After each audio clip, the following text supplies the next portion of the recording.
Hello दोस्तों, स्वागत है आप सभी का। आज के इस वीडियो के अंदर एक प्रश्न था एक जातिका का कि वैवाहिक जीवन के ऊपर जो प्रभाव चल रहे हैं वो कब तक रहते हुए नजर आते हैं और आने वाला जो वर्ष है यानी कि जो हमारी वर्षफल कुंडली होती है उसके हिसाब से चीजें कैसी दिखाई देती है।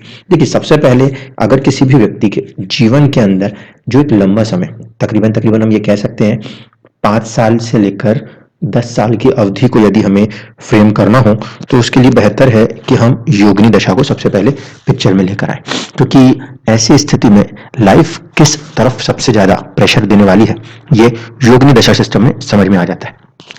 जिस भी एरिया के ऊपर लाइफ अपना फैक्टर दिखाएगी उसको ध्यान में रखते हुए फिर हम वर्षफल कुंडली के ऊपर अपने एनालिसिस को लगाना शुरू करेंगे।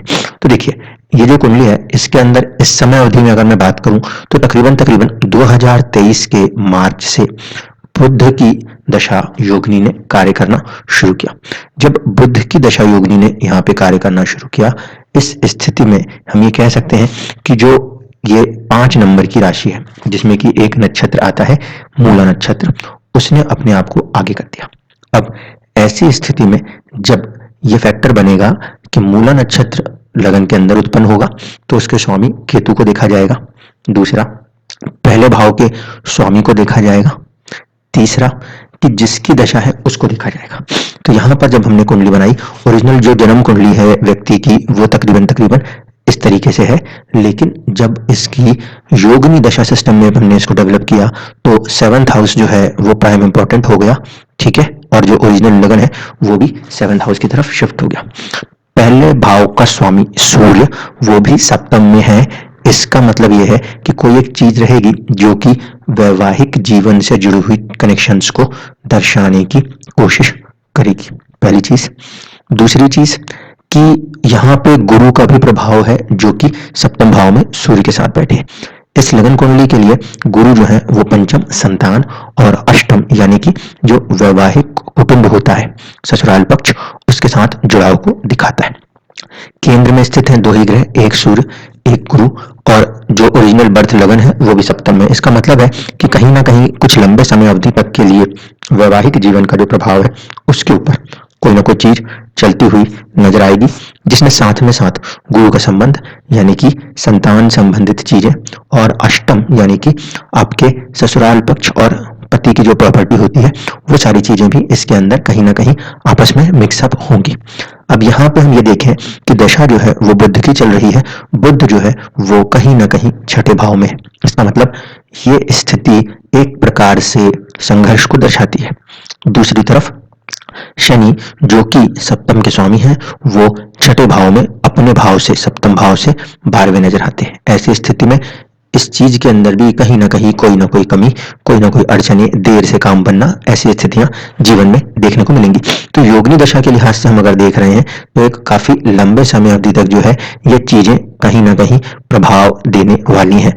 बुध हो गया, शनि हो गया और कुछ हद तक शुक्र हो गया, इतनी दशाएं जो है ये तकरीबन तकरीबन वैवाहिक जीवन के ऊपर सप्तम भाव के ऊपर अपने प्रभाव को दर्शाती है। अब हम चलते हैं कि वर्षफल कुंडली को अगर हम ध्यान में लेकर आए तो चीजें कैसी होंगी। तो जब हम वर्षफल कुंडली के लिए देखते हैं, मान लीजिए 2024 में जब ये जन्म आएगा, बर्थडे आएगा, तब क्या स्थिति बनेगी कुंडली की। तो उस समय के चार्ट को यानी कि फरवरी का इनका जन्म है, फरवरी के चार्ट को यदि हम लगाते हैं तो हमें दिखाई देता है कि यहाँ पे जो लगन आ रहा है वो आ रहा है 7 नंबर से उदित होकर और उसके स्वामी है शुक्र जो कि दिशा बली होकर बैठे हुए हैं। दूसरा, शुक्र का संबंध जो है वो मंगल के साथ है जिसमें कि मंगल उच्च का हो रहा है। अब यहाँ पे ये कॉम्बिनेशन जो है ये दिखा रहा है 7th हाउस का और 2nd हाउस का स्वामी का प्रभाव शुक्र के साथ जो कि अष्टमेश भी है इसको कनेक्ट करेगा। तो कहीं ना कहीं जो बर्थडे आएगा उसके बाद एक फैक्टर इफेक्ट जो है वो किसी न किसी रूप में अपने कुटुंब, अपनी वैवाहिक जीवन, अपनी प्रॉपर्टीज, इनकी तरफ कुछ इशारा करने की कोशिश करेगा, पहला पॉइंट।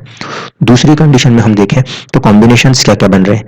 केंद्र के स्वामी के रूप में हम देखेंगे तो शुक्र है, ठीक है, केंद्र के स्वामी के रूप में देखेंगे तो शनि है, केंद्र के स्वामी के रूप में देखेंगे तो मंगल है और चंद्रमा है। इस स्थिति में शुक्र और मंगल का जो योग है वो कोई बड़ा राजयोग तो निर्माण नहीं कर रहा, लेकिन ध्यान से समझिएगा यहाँ पर शनि जो है जो कि एक प्रकार से केंद्र और त्रिकोण का स्वामी है उसका संबंध कहीं ना कहीं एक तो लाभ भाव के स्वामी के साथ हो रहा है और दूसरा बुध के साथ हो रहा है जो कि 12वें और 9वें का स्वामी है। ऐसी स्थिति में जो लाभ है उसको लेकर पहला, और दूसरी तरफ अगर हम देख रहे हैं तो कहीं ना कहीं शनि और बुध की युति, शनि यहाँ पर केंद्र का स्वामी है। केंद्र का स्वामी होकर एक प्रकार से यदि कोई ग्रह किसी त्रिकोण के स्वामी से संबंध बना ले तो वो कहीं ना कहीं एक प्रकार का राजयोग का निर्माण कर लेता है। इस स्थिति में मैं ये कह सकता हूं कि ये जो साल अवधि दिखाई देती है उसके अंदर चीजें कहीं ना कहीं एक प्रकार के राजयोग के कारण पॉजिटिवली काम करने की कोशिश करेंगी। अब जो जन्म का लगन था उसके समतुल्य इसको करके देखते हैं। जब हम लगन के जो जन्म लगन है उसके समतुल्य इसको करते हैं तो हमें दिखाई देता है कि इस कंडीशन में जो योग बनेंगे वो होगा बुध का योग शनि से। शनि हो गया केंद्र का स्वामी, बुध हो गया त्रिकोण के स्वामी। तो केंद्र त्रिकोण का एक राजयोग जो कि हमारे को वर्षफल कुंडली में मिल रहा था वो कहीं ना कहीं जन्म लगन कुंडली में भी दिखाई देगा जो कि लगन के ऊपर रहेगा। साथ ही साथ सूर्य जो कि सप्तम है उसका भी संबंध इससे जुड़ रहा है। ऐसी स्थिति में हम ये कह सकते हैं कि ये जो आने वाला आपका जन्मदिन होगा इसके बाद की समय अवधि काफी हद तक चीजों को पॉजिटिव करने की कोशिश करती नजर आएंगी। लेकिन अब इसमें दूसरी बात देखिए, पहली कंडीशन ये है कि कहीं ना कहीं लगन के दोनों तरफ, एक तरफ मंगल की मौजूदगी है और एक तरफ राहु की मौजूदगी है, इसलिए स्वास्थ्य और चिंताओं से अपने आप को संभाल के चलना पड़ेगा। क्योंकि जो लगन है, जो ये राजयोग बन रहा है, इसको कहीं ना कहीं दो ग्रहों पाप कतरी के अंदर लेकर आ रहे हैं। दूसरी बात, इस कॉम्बिनेशन के अंदर अष्टमेश होकर बुध का कॉम्बिनेशन है और शनि जो है वो द्वादशेश होकर अपना रोल दे रहे हैं। इस स्थिति में ये कॉम्बिनेशन थोड़ा मिक्स रिजल्ट्स का कॉम्बिनेशन है जिसमें कि दो ऐसे भाव के स्वामी जो कि त्रिक भाव होते हैं आपस में जुड़ रहे हैं और वो विपरीत राजयोग की परिस्थितियों का निर्माण करते हैं, जो कि इस बात को दर्शाती है कि कोई ना कोई इवेंट, कोई ना कोई चीज ऐसी होगी जो पॉजिटिव तो होगी लेकिन संघर्ष के साथ होगी। तो जो फैक्टर इफेक्ट अभी हमने योगिनी में देखा वहां पे हमें ये समझ में आता है कि कहीं ना कहीं दशा का प्रभाव जो है वो संघर्ष को तो दिखा रहा है लेकिन संघर्ष के अंदर भी थोड़ा सा आपके चीजें फेवर में आती हुई नजर आएंगी आपको फरवरी 2024 के बाद। अगर यही स्थिति 2023 के लिए देखी जाती तो देखिए कंडीशंस क्या बनती। जब 2023 के लिए हम इस चार्ट को फॉर्म करते तो ओरिजिनल लगन इस तरीके से आता। यहाँ पे चंद्रमा जो है उसका अष्टम भाव में बैठना बिल्कुल भी अच्छा नहीं, और दूसरी चीज है कि उसका कोई भी पॉजिटिव कॉम्बिनेशन काम नहीं कर रहा क्योंकि यहाँ पर चंद्रमा शनि सूर्य ये जो कॉम्बिनेशन है ये किसी प्रकार का कोई राजयोग निर्माण नहीं कर सकता।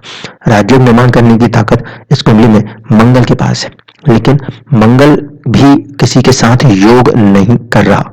गुरु और शुक्र की अगर हम युति देखें तो गुरु इस कुंडली के अंदर छठे भाव के और भाग्य भाव के स्वामी है।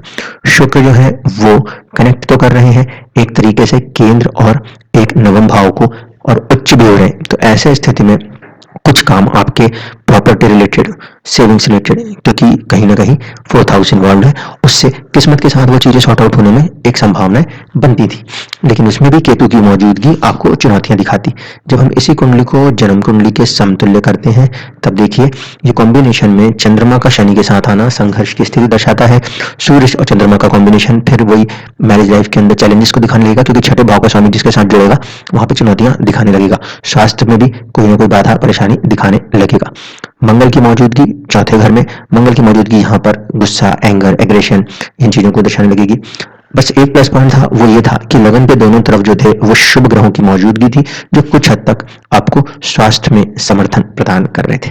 तो अगर 2023 और 2024 के जन्मदिन को देखते हैं तो मुझे ऐसा लगता है कि जो 2024 का आपका जन्मदिन है इसके बाद की स्थिति आपको कुछ हद तक फेवर देती हुई नजर आ रही है। इवन दो कि योगिनी दशा इस बात को दिखा रही है कि मैरिज लाइफ के ऊपर जो फोर्स फैक्टर काम करेंगे वो लंबे समय अवधि तक अपना कार्य करेंगे, लेकिन बावजूद उसके कुछ न कुछ पॉजिटिव रिस्पॉन्स, कुछ न कुछ पॉजिटिव रिजल्ट्स की उम्मीद आप इस एक आने वाले वर्ष में यानी कि फरवरी से लेकर नेक्स्ट फरवरी तक कर सकते हैं, जिस तरीके से आपकी जो वार्षिक वर्षफल कुंडली है वो दिखाने की कोशिश कर रही है। लेकिन कंसर्न एरिया जो है वो कुछ लंबे समय तक, लंबी यात्राएं 7th house, partnership 7th house, पद प्रतिष्ठा 7th हाउस और वैवाहिक जीवन 7th हाउस से जुड़ के ही कार्य करती नजर आएंगी। धन्यवाद।